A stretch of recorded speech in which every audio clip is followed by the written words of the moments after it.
I wasn't going to release this video because it had become, in my mind, a little bit dated. From time to time, what I'll do is during a live stream, I'll go ahead and play a rough cut of a video and then release that as a standalone video later on. And so what I did was I did a walkthrough of the fish room, and I played it during a live stream a couple weeks ago. But then, about a week later, I filmed a new walkthrough, and I figured, well, the old one is actually a little bit dated, so why bother? But then I watched it and I realized, wait a minute, this walkthrough has a lot of different kinds of information. It was the first look at the geophagus, at the Tapajos geophagus. It was the first look at the eye biter back in the 300-gallon, and it talked about the introduction of the Feste, the red tear female, into the 90-gallon. It talked about when you do maintenance on a sump and the swapping out of large sponges. It got into dividers, aquarium dividers, those ones I use from Life with Pets. It just got into so many different topics that I figured, you know what, there's just too much here not to share it, so it was too packed with information and too good not to go ahead and release it. And at first I was just going to release it for the members of the Garage Gang, the Patreon members, but it was, because I'm filming in 4K, it was a little bit too beefy for the platform of Patreon, and so I decided, okay, that's it. I'm just going to release it as a video for you. So go ahead and enjoy it. It's from around September 1st, 2024. What was going on with updates on the fish, on filtration, in particular stumps, and new fish, and moving fish from tanks. And so enjoy it, and let me know in the comments below what you think as it goes along. Thank you, my friends. And so here you go. There's a lot to talk about. We'll start with this little holding aquarium where I've been doing a quarantine on this female red tear that I got from Whip. She's doing great, and there's a net on top of the tank because she is ready to come out, and I'm going to go ahead and put her in the 90-gallon. I think she's small enough where she's not going to really create any havoc in there, but she's definitely through her quarantine. She's been eating well, she's active, good color, good fin display. She's ready to come out.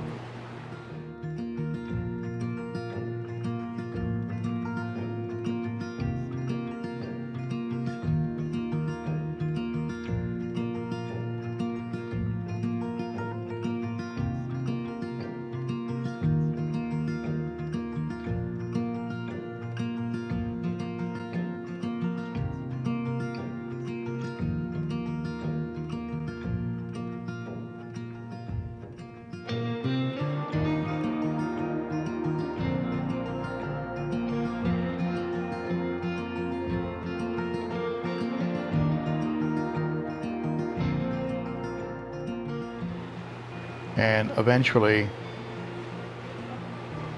she'll be paired up with this guy here, this big brute. Yeah, I'm talking about you, handsome. And he now has the full run of the aquarium, because I was able to take out the eye biter. So he's a lot happier camper now that he has the entire aquarium. You can see he's been actively redecorating, moving what was level substrate into a lot of mounds and holes and gaps, but he's doing great. Planted tank is business as usual, looking great. Everybody seems to be doing well in there, including the plants. Got a little bit of a zucchini hanging on a Zoomed floating dispenser. Anubias loves it right there. I know Anubias don't like a lot of direct light, but, and I do run my lights on timers, but boy, that Anubias is loving it right there. Over in the 90 gallon, this is where that little red tear is going to go. So we'll see. I hope that she isn't overly aggressive, and in particular, I hope she doesn't peck the fins of my albino Ochart.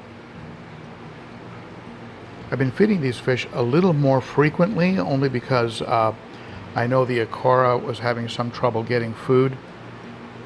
Got a little bit of a nuchal hump on that one. Looks like it might be a male. This was the dominant of the Ocharts, the one I decided to keep as the dominant showpiece. He does look like he's getting a little nuchal hump. But this is where the female red tear will come to until she's probably about 3 inches or 4 inches. Then I'll probably put her in the 210 and leave her in the 210 for a little while until she puts on enough size where I feel confident to put her in with that larger male. When I put her in, I'll probably have the divider in place. This is the divider that I was using. This is from a company called Life with Pets. They make aquarium dividers. This is the one for the 55. It's made for an Aquarium 55. They have them solid and they have them with holes. I like the holes so they can kind of see each other and also get more water circulation. But I had to use it at an angle because the tanks from Glass Cages are built a little differently. On that topic, I was able to pick up the frames. These are the top frames for the 55 gallon tanks that had top brace failures. Here, let's go around here. Here's the 210. I will put that little female red tear in here for a while, and hopefully she'll do okay. But only after she's at least 3 inches or so. Otherwise, these fish might be a little bit too big. You don't want any fish in a tank that can fit in another fish's mouth. It's just never a good idea. But these are the 255 gallons from Aquarium that failed. Their top braces broke. Aquarium was very good with me on it. They actually refunded my money. I was still in the warranty period. So I'm going to replace the top braces, which are exactly the same as these bottom braces. So I'll replace those on the top. There's a way of doing it. There's a video at a company called Over the Edge, and they show you how to do it. Hey, Chocolate. What's going on, man? Beautiful, beautiful Oscar. Love these geos. I've decided to add to my geo collection. I'll show you here in a second.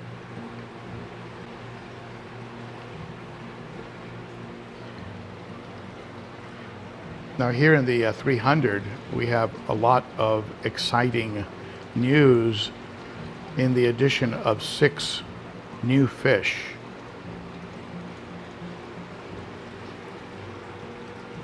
There's one right there. One of the new guys. There's one right there.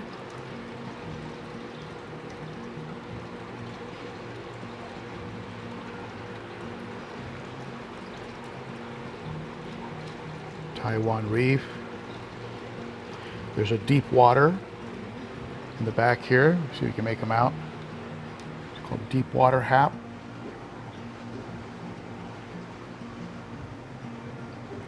Playing in the bubbles. They're following me around. Oh, there's a big spot. That's a big spot. That's a new fish. So you can get them from this angle and see them a little better. They're following me around, always looking for food. Get around the chair here from the live stream. About to start a live stream. I've got my chair set up here. And they were just fed, so you're going to see a lot of particles floating around. It'll be cleared up in a few minutes. But look who's back in the tank. There's the eye biter. He's been behaving. He's done a chase or two, but nothing to be really too worried about. And so I think my plan worked. I mean, I kept him out for a while, but I don't think the timeout did anything, really. But I think the addition of all these other fish, 6 additional fish, has made it confusing enough There's a little Fusco. You see a little baby Fusco back there. And by baby, I mean over 5 inches. But he's in the back there. You can barely see him. But there's one fish, I think this one here, whose name I can't even pronounce. Beautiful guy. I'm going to do a complete unbox video. There's the Fusco back there. I'll do a unbox video, and I'll have the actual names, both common and scientific name for each one.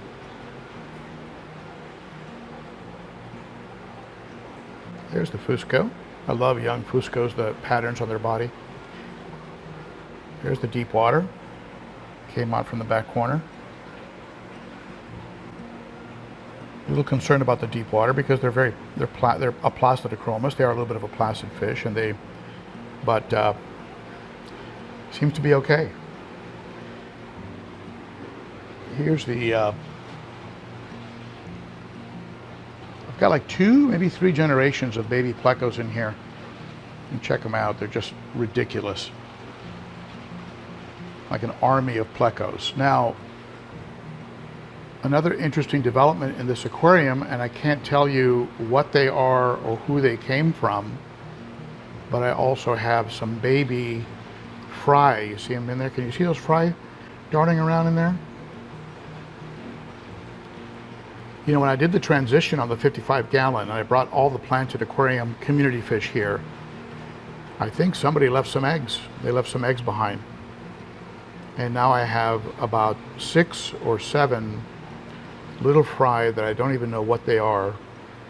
So much for using this as a holding tank for a cichlid. A cichlid would just come in here and just eat everything up, from the little red shrimp to the fry to the plecos. I mean, who knows? Maybe even a few snails. There's Big Mama.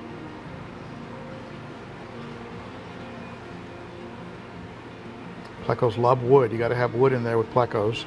I also put leaves. They love eating the leaves and hiding under the leaves. These are those almond leaves from Aquarium Co-op.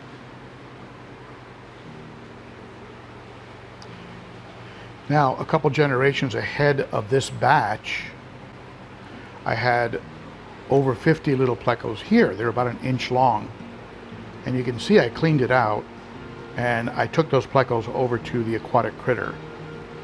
They gave me a store credit, and I was able to pick up some redhead tapajos. There's 2 of them, and one of them is hiding behind the cave. They like to hide, they're shy. As they get older, they'll get a little more bold. But these are going to become beautiful fish. If you're familiar with redhead tapajos, they get up to over 7 inches. They're from the Tapajos area. Tapajos, I think, is it the Tapajos River in Brazil? And they develop a beautiful red cap. Males can get a little bit of a nuchal hump. The males can be a bit more colorful, a bit larger, have longer finnage than the females, but they're both, females and males are beautiful. So what this used to be a completely overpopulated pleco tank, and it is now a grow out tank for 3, and I hope to make it 6. I might just go back and get 3 more, because they're just as kind of a real special geo, and I've always wanted to have some and grow them out. In other news, I had to do a swap out on one of the sponges. This will give you an idea of the size of the sponges that are in the sump. There's 3 of these. They're massive. So what happened is the water line changed in the sump. It was high on the front where the water is first hitting the sponges, so that meant that the first sponge was a little bit blocked. So this sponge got taken out and replaced. I have a replacement sponge. Here, we'll go over here and see. I keep a replacement sponge around. This first sponge here was a sponge that I had laying around, so I put that one in and I pulled that big blue one out. That one's about 3 inches wide. The blue one was about 4. Now, what I've also been able to do with the use of that auto top off and the dropping of the water line with the first sponge, now it's keeping this water line where it's supposed to be. So that water line now is, I'll put the light here. So this water line now stays at a point where it doesn't let the blue balls, the blue bio balls, spill over. This chamber here was almost full of blue balls. So now they're staying put, they're staying where they're supposed to be in this section here. There's a heater down there. Then you've got these 3 large sponges. Then you've got some of that Sarah. If we go over to this side,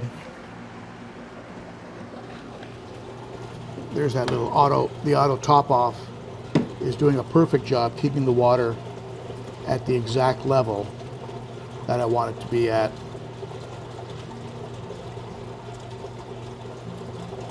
It's pulling water from a bucket back here. Here's the bucket. So there's a sensor down there, or a pump, and when the sensor goes off, it pumps the water into the sump. And between that and the 704B, you can see it's doing a great job keeping this aquarium looking sharp, despite all the food that's floating around from the feeding that just occurred.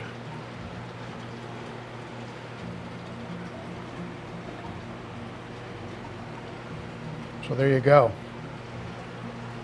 A lot of changes in here, a lot of activity. It was a busy week, fun week, busy week, a lot of driving. Watch for a video on the unbox of the new fish, the new cichlids.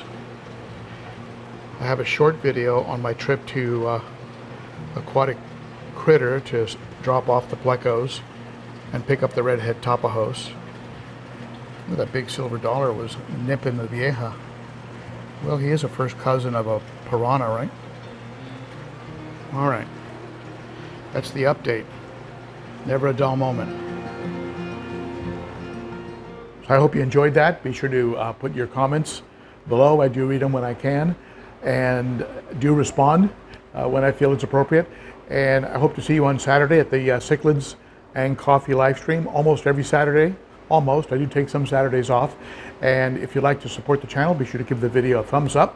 You giving it a thumbs up, subscribing, hitting that bell, commenting, that creates excitement and grows the channel. And if you want to take it a step further, consider becoming a monthly Patreon supporter. It's a member of the Garage Gang. I'll put the details below. It starts for as little as $3 a month, and it really helps out. Okay? Thank you, my friends. I'll see you again soon.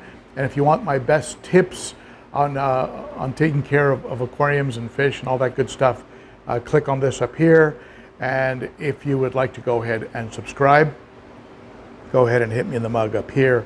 I'll even put a bonus playlist down here on water changes and my tips on changing water, and over here on cichlid aggression. All right, thank you so much. I'll see you again soon. Bye-bye.